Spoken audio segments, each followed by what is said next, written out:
3, 2, 1. What's up, guys? This is Keith Kalfas with the Untrapped podcast, and I'm really excited. We got a special guest. You might have seen him in my YouTube videos before, Mr. Daniel Miraval, certified arborist from Chicago, Illinois. What's up, brother? My brother. So nice to be able to sit down with you and just kick it, right? Talk with you and kick it, yeah. We always have those good conversations on the phone. We randomly call each other and we just like go on a tangent. And we always wish that we would have recorded it because it's a lot of good content once you and I start to interact. Yeah, I always say that. I'm like, man, I wish we would have recorded this thing. Right. And here we are now recording it.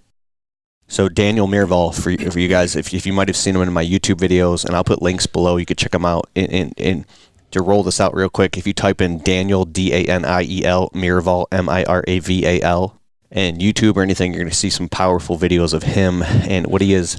He's a certified arborist. He'll tell you all about that in a second.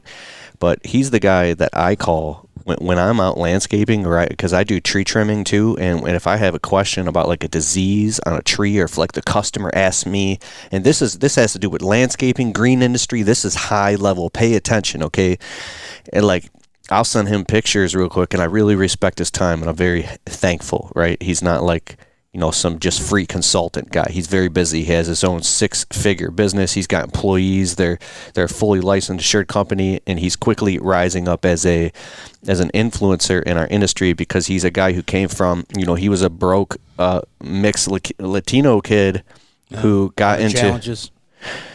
Who now has taken, education in the green industry to a whole new level. This is like, blue collar, white collar tree work. And so I call him up if a customer is like, why do my pine trees have like that weird green stuff or white stuff or that mold all over them? And this is plants, landscaping, anything. What you're going to learn on this podcast, and we can't do it all in one podcast, but what we're going to talk about is something that can empower you as it's empowering me. I'm seeing this to be the next level. Because the worst thing you can do is to make up something on the spot or lie to your customer in order to sound like you're smart just to get the job. And I see people do stuff like that, and I got a long way to go myself, and that's why I'm here right now. And so let's open this up. Tell everybody a little bit about yourself and what you do and why you do it. I'm a certified arborist, like Keith said, International Society of Arboriculture certified arborist. I've got several different certifications, qualifications throughout the industry. All of these are offered in a non-traditional platform of education, and I've used that term before. And what does that mean? Basically, that means like it's not necessarily college. It's a lot of self-study. You got to put your own time into it, and that helps you learn things maybe at your own pace. But then at the end of the day, you've really got to put your own time into it.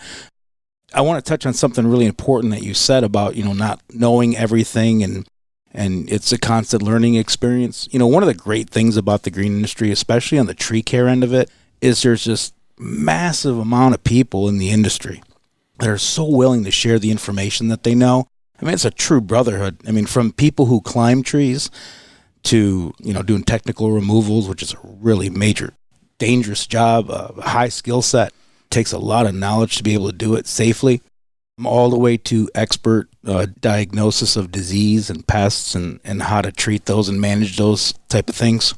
There's a lot of people out there that you can build relationships with that will help you, advance your knowledge base. So yeah, I don't know a lot compared to some people. I just know a little bit more than the guy behind me. But as I learn. As you're sitting next to this golden shovel award you just got, and you're sitting on the board of these associations. This little thing right here? Yeah, check him out on Instagram, Daniel Miraval, 2 Latino for you. I'll tag him in my latest Instagram post. Sorry, man. I know that you're very humble, and it's awesome.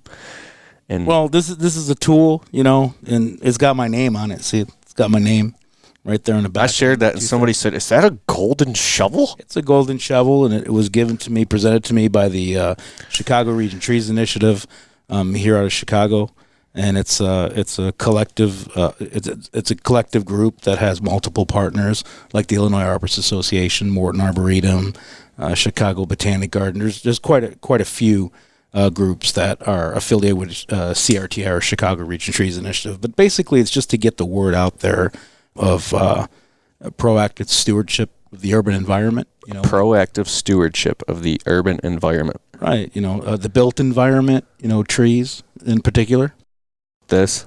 Yeah, that's a proud partner. You have that. I presented you with that to take that across Lake Michigan to pass the word. Thank you for that. It's on my trailer, on my landscape trailer. That's very cool. I look at it every day. That's very cool. So anyway, I got this thing as Advocate of the Year just for urban forestry. It's dubbed. I didn't say this. They said this, but this is like the Stanley Cup of urban forestry awards in the Midwest. So I'm very proud of it. But it's a tool.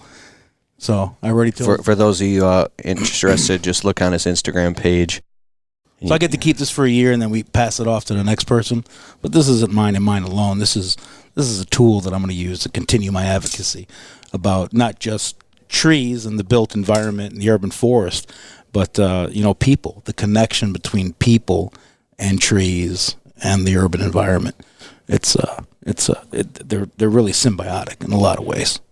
So, and that's like where my mission is and my passion, that kind of thing. And I can see is you've got patches. You're right now you're wearing your work shirt, but it's also a professional button-up shirt. It's black and it has orange on it, so it stands out. Right. But you have these patches on your shoulders from Certified Arborist, ISA, and the patches have they're green and white. Mm-hmm. With trees on them, and then they're all stitched with logos that look official. You know what I like about it? So I just recently went to Charleston, South Carolina, to go do a project with my good friends at Charleston Tree Experts down in Charleston, South Carolina.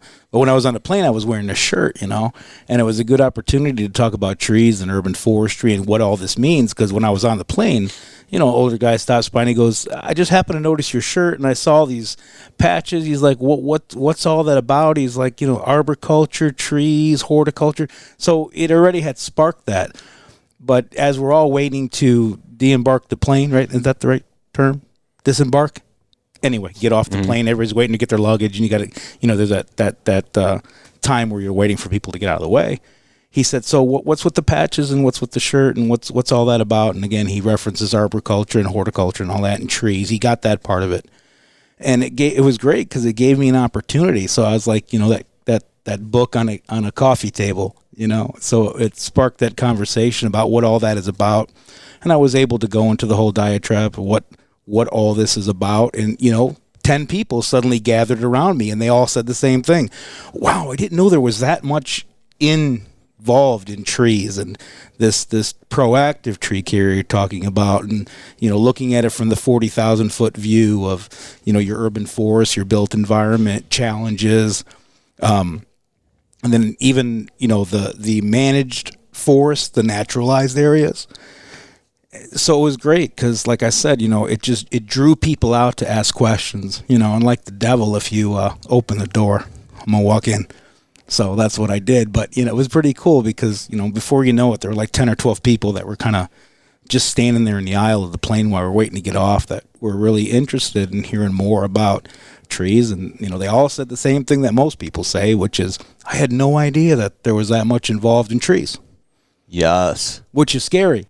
Because for a lot of reasons, that's a problem. So that's a problem for the urban forest because the trees aren't. What is the urban forest so people can understand what you mean when you say urban forest? So your urban environments, your built environment, neighborhoods and subdivisions and all that stuff. That's kind of like a manufactured and plazas and so there's trees everywhere. I see, but it's a manufactured environment. Yeah, and they require a special, different level of care than your naturalized areas. Forest preserves, the natural woodland. Yeah, but even those areas have a lot of issues as well. But it's like a whole different part of forestry. Yeah, that they're managed in a different way. Can I jump right to this famous YouTubers are spending and donating and raising all this money to create awareness, but it's really just like a huge social media thing. Like it's a ploy. It's they're doing it with good intentions, but they're also doing it. Are you talking about like the planting the millions of trees? Yeah. Now, even when I saw that, anybody thought that's awesome. Like these YouTubers are planting trees. They're saving the earth. Well, you said that could be... It's kind of irresponsible. You dig a hole, you throw the tree in the ground, and then you walk away. That's where it all goes wrong. Again, this is a manufactured environment. So these areas require a specialized level of care. And you kind of dilute the importance of the urban forest and the importance of trees when you just think that you can just dig a hole and throw a tree in. There's so much more that goes into it, or should go into planting trees. Diversity, not just in different species of trees, so much percentage of each varieties of different trees, but even age diversity. So let's say you have a street, and let's use emerald ash borer as an example. That bug came through, took out all the trees, and you lost, let's say, 30 trees on a street. So suddenly all the trees get cut down, and everybody thinks that now you have all these empty spots, right? So let's go do the feel good thing, and now let's plant a tree in every one of those empty spots. That may not necessarily be the right approach. Maybe you plant out of 30, you plant 10 this year of 4 different varieties, and then you wait another 3 years and you plant like another 5. You want to space it out. So diversity is not just different kinds of trees. Diversity could be age diversity as well. See, we've made big mistakes. Hey, real quick, guys, just for some context, if you hear some booming or banging in the background, we are in Chicago right now. We came to Chicago, and this is... hear the banging in the background. We're actually in Daniel Miraval's, his actual place of business, which is an office and a warehouse, and he just moved to this bigger office, and there's a huge bay door where his equipment, his chipper, his boom lifts, all his cool stuff, and he's getting another door installed so he could drive his equipment in and out one door, and it happens to be right now today while we're shooting the podcast. Right, and really it's the front because we're digging tunnels underneath the warehouse so that Chapo has another escape route. So they're going to get me. Back to what you're saying. So anyways, this diversity thing. So let's use, I was using the ash thing as an example, the ash epidemic. So, you dilute the importance of trees when you just start with this whole mass planting idea. And it's a feel-good thing. The average person gets out of their house. They want to go do something for the weekend. It's a nice sunny day. They get together with a volunteer group. And everybody just starts digging holes and planting trees. And there's so much more to the importance of that than just planting a tree. But planting trees is important, but there's a responsible way to do it. So, it's really important that we emphasize. Oh, and you were also saying that allocating budget towards taking care of and maintaining those trees as well. Yeah, so, it doesn't seem like we do a very good job of promoting proactive care of trees. So, there's grant money available on local, state, federal levels. There's money available to buy trees and have these tree planting grants available. But then there's no money to fund what do we do with them. So there's this doctor. His name's Edward Gilman, and he was from the University of Florida. And in one of his books about pruning, and I've showed you in one of the videos, it was the Illustrated Guide to Pruning. I recommend that everybody go get that book. It's Dr. Ed Gilman's book, The Illustrated Guide to Pruning. But in the book, he talks about how trees are like children. So every 3 to 5-ish years, the trees need pruning for training purposes to mitigate problems in the future. And it's very much like a human. Human needs about 25 years of engagement to set them up for a lifetime, to be productive. So training. So, it kind of makes sense. 25 years. Yeah. So, your parents kind of take care of you till you're about 18 years old, if you're lucky. Unlike you and me, we didn't have that. Our parents didn't take care of us, so we made it to 18. My parents were done with me long before that. But anyway, so then you pick up your mentors along the way. And, it's important that they get you early so they can start instilling some values and, core values and principles that will help guide your future decision-making. So it's the same with trees. They need our help, again, in the built environment. Not as much in the forest, but in other ways in the forest. But in residential areas, homeowners associations, built neighborhood subdivisions, they're going to require a different level of care, and they need that training. They need that help. A lot of times tree populations are completely ignored until there's like a storm. And then trees start breaking apart, falling over. Oh my God, we could literally talk about this for 20 hours straight. Did you have hundreds and probably thousands of hours of training? There's so many questions to different directions. I got something we can go directly into. Let's do it. Oak wilt. In 2014, I started getting into trimming trees. I needed money in my landscaping business. And in Michigan, there was this cul-de-sac of all these bunch of Indian people. And it's cool because like when you get one, then you get their neighbor, then their neighbor, and then you get into the community. And you build trust within the community, right? Yeah, so they had these oak trees. They wanted elevated. So I was going around with a pruning saw on the ground and just reaching up, and they just wanted all the trees elevated because everything was overgrown, front yard and backyard. Like now, the right term for that, just so you know, that we call that crown raising. Crown raising. Yeah. Okay. So you're talking elevation. You're taking off the lower limbs. Yeah. See, and that so I know where you're going Raising with the story, the but just so I clarify that, and that's usually the only care that trees get is that elevation, that crown raising, mitigating for clearance issues, and they need a lot more than that. Anyway, I'm sorry. Go ahead. Yeah. So I was raising the crown, one property, then the neighbor got in it. We did 3 or 4 houses in that cul-de-sac. In a row, right? And it was there for it was in the middle of June. It was baking hot out and humid.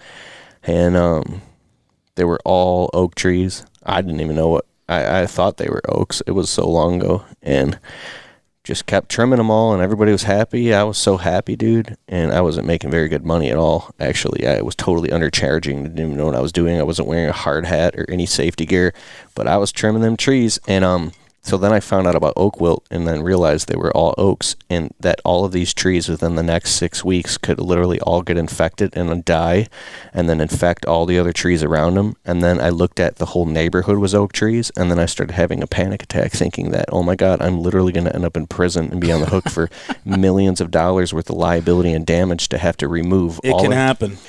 Have to pay to remove all of these trees, grind out all the stumps, and replant all brand new trees. This is going to be an over $1 million lawsuit. I was so scared, bro, that I was waking up an extra hour early once a week or several times. Just to go peep them and see how they were driving past that property all summer, driving past all fall, and then in the winter, the next spring rolled around. I thought for sure they were all dead because I didn't know that in Michigan, at least the oaks look like they're dead until they start blooming. All the trees were all dark and black and withered up. I knew for a fact I was going to prison. I knew my life was over. I literally, dude, I went and I buried a couple grand in the woods for when I get out of prison. Like, I couldn't even breathe. I was hyperventilating. I know I'm getting really deep into this because I'm, like, reliving it And right how now. did you find out that this was even a thing? God, was it you? Yeah. It might have been you. And then I started listening to podcasts of Arborists. But how did I handle it? Remember when I first found you on YouTube? God. And then I just happened to come across that video you doing that, and I'm like, those oaks are totally leafed out. They're red oaks, which make them highly susceptible to oak wilt. So oak wilt's a disease that if you trim a tree between the months of, April and November? Yeah, from about April 15th until about the 15th of November. Yeah, so you should trim oaks when it's dormant, really cold outside, right, where you don't have these beetles flying around transmitting the infectious disease, the fungus right, that can get inside. So basically, if you're trimming trees or plants or anything for that matter, and I'm not here to teach you guys, I'm just sharing my story and what has to raise the necessity of why this is so important. The next spring, I'm rolling. Basically, when you trim a tree, you can transmit or open up wounds that the pheromones and the sap of the tree and the leaves attracts beetles and bugs to come drink, but they could be carrying infectious diseases or fungus from other plants or other trees. So this is called oak wilt, elm wilt. It's all different trees. Like, this is way beyond oak trees. But the next spring, I roll past. All the trees are dead on theirs and the neighbors' properties. I knew I was going to prison. Like, I just went to that place in my head and I was shaking. I was at the point of vomiting, and I knew that I was trying to be a good person and do a good thing and serve my customer, and I didn't even know because I didn't know. Well, guess what? The law doesn't care because ignorance is no excuse, right? And everything else started blooming. Everything started turning green, and April's rolling around, and the trees are all budding, and I roll past that property a week later, and there's nothing. They're all dead. I'm like, oh my God, I'm going to prison. And then another week went by, and I looked And I looked again. Oh my God, there was little tiny buds coming on the trees. And I came back next week and they all started blooming. And then the next week, and I'm driving past. This is my time. Like, I'm trying to run a business. I'm still living in a 1-bedroom apartment at this time. All of them bloomed, all of them, and I went every week for months and months and months, and it was after 3-4 years. Like, I bet some of you guys listening right now, it might not be trees, it could be anything that you made a mistake in the first couple of years of your business, and you kept checking on that thing, and either it bit you hard, or you got by the skin of your teeth, and you learned a valuable lesson. And for me, it's been years, and they're just all beautiful and blooming, and nothing ever happened. And that's when I was on the phone with my friends who all do tree work, saying, what are you talking about? We trim oaks all the time. We always trim oaks. What are you talking? Like, we down in like cities that are highly, highly regulated where you can get in massive trouble. And when I met Daniel Miraval here, he's like the tree police, right? So I'm going to shut up, dude, and let you just take over the floor of the rest of the whole podcast. But I just wanted to share Well, I appreciate you being transparent about that whole thing. And I appreciate that you appreciate how I came at you. You know, I didn't blast you in public. I just hit you up on the low and was like, do you even know what's going on here? You know, I didn't know exactly how to handle it because I didn't want to come off that way. Like, hey man, I saw you doing something and it's wrong. And, you know, because then you might shut down, right? You can't get people to buy into admitting a mistake or trying to improve if you're shaming them into the shadows. You know, people have egos. It's natural. I want to say one more thing. Because of what I learned, and pay attention to this closely, if you're a landscaper and a customer says, you know what, I got that one tree branch hanging low, and since you're trimming all the bushes or cutting the lawn, can you just nip that one because it's just hanging by my window right there? Don't do it. If you don't know, I have a client, they're selling, in the process of selling their house. We come by yearly to do a full property trim and raise the crown of the trees. And there was oak trees, and they had a couple hanging on the side of the house, and it could have taken me literally every bit of 10 minutes to make an extra $100. And I said, nope, those are oaks. I'm not touching them. Oh, come on, please. It'll only take you a second. Nope, I'm not touching them until it's freezing outside till after November. That's the right time, yeah. So they're like, okay, whatever. So the next summer, we come by there, which is this summer that just passed, and we're trimming the whole property. And in the backyard, there was a bunch of trees that were oaks that looked like they had been infected and diseased. Now, I did send the pictures to Daniel, and those were elms. Were they the sprinklers? You're saying iron stains from the sprinklers? Oh, that picture, yeah, that was more than likely that was from the sprinkler system, yeah. Okay, well, if it was oak wilt and somebody like Daniel was called out or anything had happened, it could have been tracked, and you could get in trouble because you were the last landscaper on that property and you were messing around trimming the oak trees. So, oh God. Okay. Yeah, there are some arborists whose entire job or specialty, let's say specialty, is like litigation. Like, people who are injured by falling trees, and then they do actually like post-mortem diagnosis of the tree. You know, like, oh, this tree was trimmed and it wasn't trimmed correctly, like however long ago, which caused an advanced pocket of decay, which led to, failure, and, took out a house, took out a garage, took out a car, worst case scenario, killed somebody, caused damage to whatever property. And they'll go back and they'll do their forensics on it, and they'll start asking questions. Who touched the tree last? What's going on here? Were they qualified to touch it? Oh my God! So that means trees that you could have trimmed 3-4 years ago, when you were today, they're way bigger trees 5-10 years ago. Right. Oh my God! We got all this liability out. Oh my God! I need to move to Mexico or China. Well, actually, in developing nations like Mexico, Central America, South America, China, they're looking to put in more stringent tree ordinances. So moving to those countries is not going to save you, for sure. It's a big deal, man. And that's why when you just see these campaigns, just dig a hole and throw a tree in there, or you hire Chuck in a truck to come by with a ladder and a chainsaw and zero training of any kind. It dilutes the importance of the tree care industry. It's a skill set, and then all that leads to lower prices. I went to a customer's house. Actually, they never turned into a customer, but it was someone who called, and I went out to do a proposal with them and meet with them. And, I shot a price out and right there on the spot. And they kind of looked at me and they're like, "Are you serious?" And they literally said, "You act like you're going to work inside or something."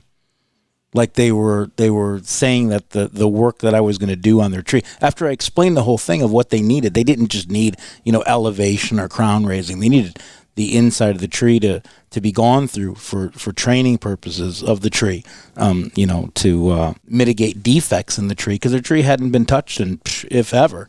Yeah, and they kind of just were like, "You act like you're going to come inside and do work inside my house. Like that's more important." Like, doing molding or something is I'm not saying that's not a skill. I can't use a miter saw to save my life and do crown molding. I'm not saying I can't. I'm just saying it's like we have this. There's just this conception that people who do this kind of work, it's just not important. And I don't think at any time ever in history, more than now, because of climate changes with climate, the worry about that and how do we mitigate that, at no time more than now is this probably important that we manage our tree populations. I mean, we've got a lot of challenges with impervious surfaces. The more construction we do, the more we pave over green spaces, the more the ground is compacted, the more we're removing topsoil to get down to something we can compact damn near into concrete, the more challenges there are. You've got excessive runoff of water. You've lost, I think the last thing I went to at the Morton Arboretum, they said we lost. The Morton Arboretum. What is that? Morton Arboretum is like, one, they do a lot of research there. So the Morton Arboretum was kind of like a place for the guy who has the Morton Salt Company in Detroit, because underneath Detroit it's all salt, right? So he had a little place that he'd come to, a little summer place, which was right down the road here, the Morton Arboretum. Well, it was just his place, right? But they turned it into an arboretum, and it's turned into a research facility. It's a very cool place. Lots of different kinds of trees from all over the world that will live Really? Here. Are you going there tomorrow, you said? I am going there tomorrow, yeah. Going to a round table where nurseries, landscape architects, and urban forestry people. Wow, and you're on the board for the Illinois... I'm on the board for the Illinois Arborist Association. So this is all tangential. It all connects. Loosely, yeah. Yeah. Guys, if you need help being more organized and being perceived as a professional to your clients and prospective customers, then you got to check out Jobber. Jobber is an awesome software that you can run your entire service business on. You can create invoices, quotes, estimates, work orders. It integrates with your calendar. You can collect money. You can run your whole business on Jobber and grow with it as well. Get your 14-day free trial of Jobber at keithkalfas.com/Jobber. I use Jobber in my business and it's awesome. I want to get we're macro. I want to get micro real quick and talk about so you have an actual tree business. You have employees. You pay for your employees to become certified arborists. The ones that want to. Yeah. And like I said in a YouTube video, Daniel Miraval, you can see him walking with them and them working and stuff. But you're on quotes all the time. You're selling real jobs, doing tree trimming and pruning and aesthetics and all different types of things. And advocacy. Advocacy. I advocate for trees. I advocate for people and trees. Advocate for people with challenges who maybe have barriers to employment, have come from challenging backgrounds, and how the tree care industry can be a place where they can kind of do what I do. Because that was me. Challenging background, barrier to employment. Shit, I was a barrier to myself. I was standing in. No one stood in my way more than me. So, And now you're out doing quotes and you're selling large ticket price tree pruning and jobs, and you're going out with crews, and you have crews that go from here to Virginia. Yeah. Multi-state operation. Yeah. And going out with the real chipper and boom trucks and chainsaws and really go out and serving properties at the same time. So you're like a super educated dude who has all the degrees, but you're also really out there in the trenches and in the field doing it. Yeah, I'm still not 100% out of the field, and I don't know if I'll ever be, because I do enjoy it. Mm-hmm. But, I also enjoy that interaction that I get with clients. Every you read our Google reviews. Most tree companies' Google reviews say something like, good cleanup, they worked in the rain, things look nice. my Google reviews or our Google reviews for the company, they're in depth, and that's because either myself or one of my crew members have left the client with an education about why their trees are important, and that's important. That's important to leave them with a lasting education in layman's terms, so that they can pass that knowledge on to somebody else. And we get those stories. We get those stories like we worked at someone's house and we told them about their tree. We gave them some education about root defects maybe, or defects up in the canopy, or safety issues, right tree, right place, or some disease, insect issue. And, you'll hear that, I went to my brother-in-law's house, last weekend, and, they had some tree problems, and we told them all about you, so expect a call from them because, that thing that you were telling me about, I was able to recognize that now at their house, and I told them they really need to get at you before they have a problem. And I think that's really cool. It's great that we got some more work, but the coolest thing is I made a lasting impact, and I did it in a way that wasn't so deep that they got lost in the weeds on, I'm not, and that's the whole thing with this podcast. I'm not trying to have these podcasts be like Arboriculture 101.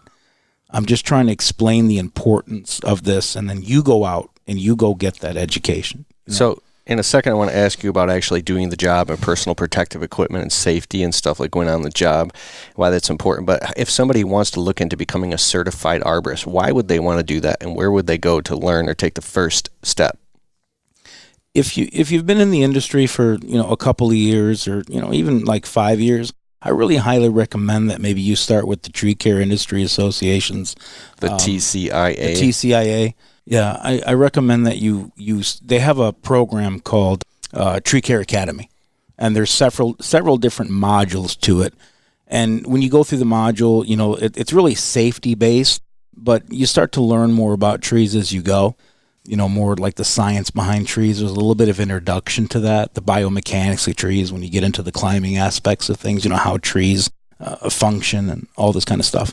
But that's a good place to run through. And then to make sure that as you go through that program, you're like, I'm definitely sure that this is the path that I want to go down. And then once you kind of go through that program, then attempt to go be a certified arborist. Now, if you've been doing it for 20 years and you know a lot of that stuff already, and you want to take the next step because you want to increase your professionalism, you just want to take that next step, well, then becoming a certified arborist is a good path to go down. So if somebody becomes a certified arborist, does their bottom line increase? It did for me, but you got to make that happen too. And there's a lot of people, they go to conferences and they go for their minimum required continuing education requirements, which is 30 continuing education requirements, so 30 hours in a 3-year period. So you can get 30 in a month, you can get 10, a year for 3 years, however you want to do it, you can do it. And some people only go to just get those, minimum requirements to be able to keep that certification. And they kind of stay pigeonholed in one particular sector of the industry. And then there's other people like myself who've used that to get as much education as I can. Yeah, you're straight up like obsessed. Yeah, I am obsessed. And I think it's really like fascinating, impressive how you can go out in the field and work, but then also buckle down in a classroom and sit there and study and learn and take and pass tests. And these things snowball. So like the next big thing that I'm doing is I applied for this diversity scholarship that a good friend of mine in the industry recommended I apply for. And I did it 2 years ago and I didn't get accepted, but I got accepted this time. And it's the Municipal Forestry Institute. And it's going to be in Gulf Shores, Alabama at the end of February.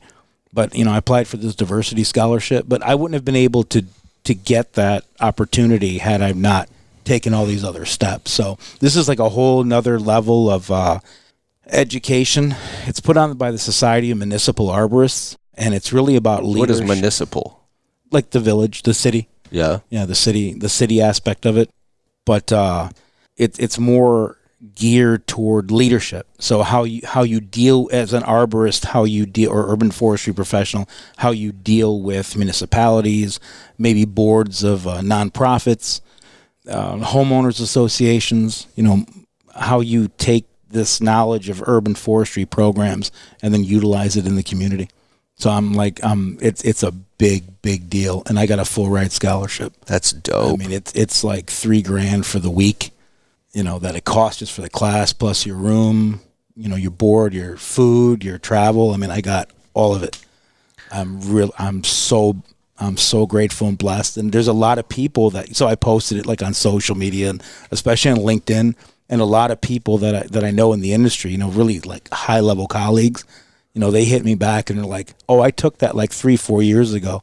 It's like life changing. And then I look at them and I go, yeah, it's life changing because look at where you're at. So it's like, wow, the heavens are going to open. I'm hoping. But the biggest thing is I'm going to get the heavens are going to open. I'm hoping the heavens are going to open.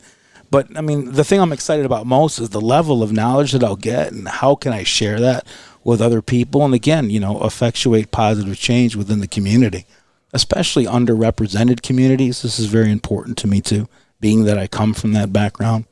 This industry is plagued with a shortage of labor. And that's only because this industry doesn't do the best job of explaining how important what we do is. And then this whole mass tree planting thing just dilutes the value of what we do. So there is no labor shortage. There is no such thing as, I can't find good people. Stop saying you can't find good people. What are you doing to put yourself in a position to attract good people? Interesting. Why would someone want to come work for me? What do I have to offer for them? It's not the other way around. What can I do? What can I do for them? The whole organization's backbone is based on the people that work in it and the value that I can provide to them. So that's like the whole new thing for 2020. Becoming a destination company built on 7 key pillars.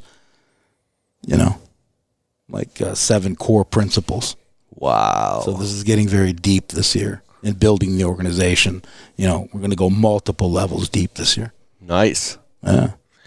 So I brought it up a little bit earlier.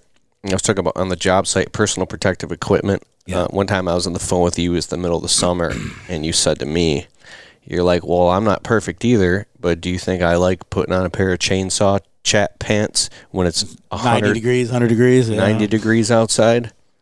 So talk about that. Well, we have these standards, right? The Z133. These are the ANSI standards and the Z133 kind of dictate the safety standards within our line of work, tree work. So right down, safety glasses, ear protection, head protection, things like chaps, fall arrest systems if you're in a bucket truck or a lift. How you're tied into a tree if you're climbing. You said something to me that was really impressive as well, and what's what I really like and respect about you, it's transparency.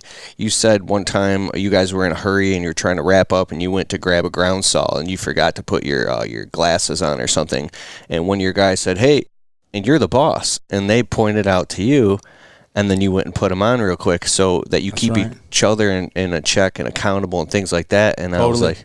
Totally. That's where all this training comes in. I mean, how is it so it's not like you can sit there and say, well, I pay for the training and I'm paying for your day to go to the training and they said we're supposed to do X, Y, and Z and that's for you to do, but it doesn't apply to me. No, man, you can't do that. And yeah, sometimes I forget. It's hot. We forgot to cut that piece up to get it in the truck. And I'm not going to lie. Yeah, sometimes I grab for the saw and they'll be looking at me and they'll go like, you won't accept that if we do it. You won't accept it if we do it. Then why should we accept it if you do it? What kind? And they hold me accountable, and I mad respect to them. That's so dope, dude. I love that. No, I mean it's cool, but at the same time, it's like, you know what, guys, shut up. No, but seriously, and I appreciate it that their level of training has gotten them to that point where they see the value in that. Because at the end of the day, I mean, like one of my guys, he's a single dad. He's 100% responsible for his child. Should something go wrong on the job and he can't provide for her 100%, either because he, something happens and he gets maimed or whatever, or the trauma that his kid would see, it's important to him to maintain the safety aspect. And he realizes that really your personal safety is your responsibility. So, then that kind of is like the underlying foundation of the company, like safety first. Did we ever make mistakes? Yeah, of course. I mean, everybody does. But it's a culture, and we try to build on the culture. So if you wanted to work for me, that's one of the things that's important. And you've had people who've come through and they're like, helmet, what's that for? I go buy one, $120 cask helmet. And I hand it to them with, a visor and earmuffs. And they're like, last place I worked, we didn't have that. I don't need that. You work here, you do. Or you don't work here. Because you're my biggest liability. If something happens to you, that falls back on me. And the rest of the community, they look and they see that. Someone might say, oh, that guy lets his employees do whatever they want and they got hurt. I don't want to work at that shop. Because they may value their safety. So if you're working somewhere where they don't value your safety and your commitment to safety, hit me up. Work something out. I didn't want to go here, but I know somebody. I don't know if I should go there. It's confidential. Basically, somebody almost got hurt once. And because they almost got hurt, every time I saw them after that, everybody was wearing personal protective equipment. But it took somebody almost getting hurt. And sometimes it takes somebody getting hurt. It's interesting. So the Z133, yeah, that whole standard for our industry is all written in blood. All those standards are in there because of something that happened in the industry that caused a maiming, a major serious injury, a fatality. That's why those are in there. And every 5 years they review that standard and they look back and they keep the data. That's why OSHA's involved. So they keep the data and they say, okay, what happened in the last 5 years? Oh, this seems to be something that continues to happen. So we have two words in the standards: should and shall. Should means, you kind of should wear some work boots to work. Kind of a good idea, so you don't twist an ankle or put a stick through the bottom of your tennis shoe or whatever. Shall is, no, you have to do it. You shall wear eye protection. You shall wear a helmet. You shall wear chaps when you're operating a chainsaw on the ground. These are things that you have to do. And that's because enough people have cut the inside of their left leg below the knee so many times that we just know that this is something that happens a lot. Like, you shall keep two hands on the saw at all times. There's like no variance of that. But in the industry standard, it says, unless for a reason of safety, you should not have two hands on the saw. What do you do when you're up in a tree and you're topping a pine tree and you have to take one hand off? Why after you do? Why would you have to take one hand off while you're operating the saw? Why would you have to take one hand off? Well, actually, you don't. You can stop the saw and put the lock and then just push over the notch. There you go. That's what you're supposed to do. Because what can happen? Oh my God! Because every single YouTube video I see, the guy is still throttling the saw. Don't get your education about cutting down trees off of YouTube. Don't stop doing that. Unless it's backed by, someone from Tree Care Industry Association, International Society of Arboriculture, or what we'll have soon through the Illinois Arborist Association, our e-learning platform that we'll have online. If you're a member, you'll be able to access that. Things that are taught by highly trained and skilled arborists who are teaching it. Don't learn your tree care off of Joe Schmo off the internet. That's dangerous. Yeah. I mean, we haven't come across any situations where we need to take two hands off the saw. And there's a big argument. You can get into I see these YouTube forums, and I try to stay off of that, Facebook groups where they'll argue back and forth about this, Now, we don't do big technical removals, so, I do want to put that disclaimer out there. I've never been, but I know a guy who does big technical removals at a big tree care company down the street. I'm not going to shout him out because he don't ever shout me out. Not that he does podcasts, but I'm just messing with him. But anyway, this guy named Todd, he talks about it all the time. And he does big technical removals, crane work, and all this kind of stuff. And he says, you'll have to show me. And he's been doing it his whole life, 20 some years. And he's like, I don't know of one situation where it was a safety related issue where I had to take two hands off the saw. So you can't argue with someone like that has all that, time on a saw. If he says so, and he's the leader in the industry, probably ought to listen, right? I just have one thing that keeps popping up in my head.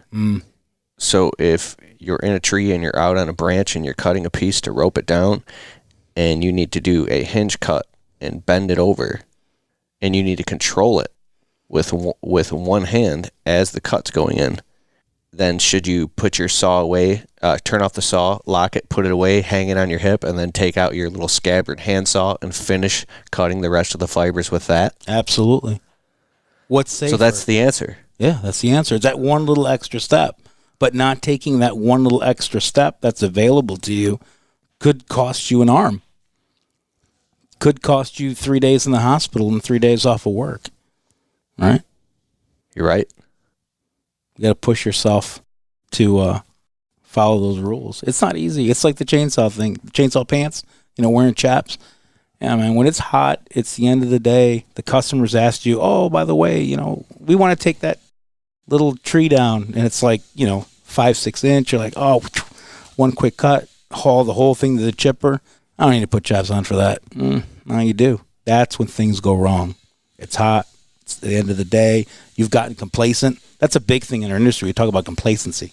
You just get so used to the repetition over and over and over and over again. Oh, my God. And that's where things go wrong. You just reminded me. I was doing a spring cleanup once, and I didn't even realize there was a bunch of little tiny sucker growth all over the place, and I wasn't getting... It was just one of those things where you take a little handheld top handle, little saw, and just go around and zap them all real quick on the ground. Bop, bop, bop, bop, bop, bop, bop, bop. There's like 50 of them. And it was a long time ago, man. And my arms were so tired and it was so hot and muggy out that after I was just running around and I stood up and the saw was in my hand and I forgot to put the brake on. And because my arms were so just weak and tired and it was the spring and I had to develop like my muscle, like my wrist was sloppy, I just stood up and I was walking and I didn't see that the chain was just still spinning on the saw really fast, like bzzz, and it just spun. And I was like, I pride myself on being a very alert person, a very alert of my surroundings, and very cognizant. Yeah, and the thing just spun around and hit me in the leg and tore up my pants, but it didn't go through this to the skin because there wasn't. And I was like, oh my God, my heart started pounding. Because I literally couldn't believe it happened to me. Everybody who gets injured that ends up with a saw buried in their shoulder says, I never thought that would happen to me. I think I saw a dude once, he was sawing something and it hit a knot in the wood and the saw popped out and almost hit him in the face. So every morning, as you said on your desk, you get all these injuries. Monday morning, the Tree Care Industry Association sends out their report of all the fatalities of people in the tree care industry, professionals, and then fatalities of homeowners. A lot of homeowners are tired of that one branch that's hitting the second story window, and they get a ladder and they go up there and one hand a saw that they rented from wherever, and next thing you know, they fall off the ladder and bust their head open, or worse yet, cut themselves with the saw. Gosh, and the common one is going up with the ladder and cutting a long branch right at the base, and then the tip hits the ground, and then springs back up and hits the ladder, and there you go. Yeah.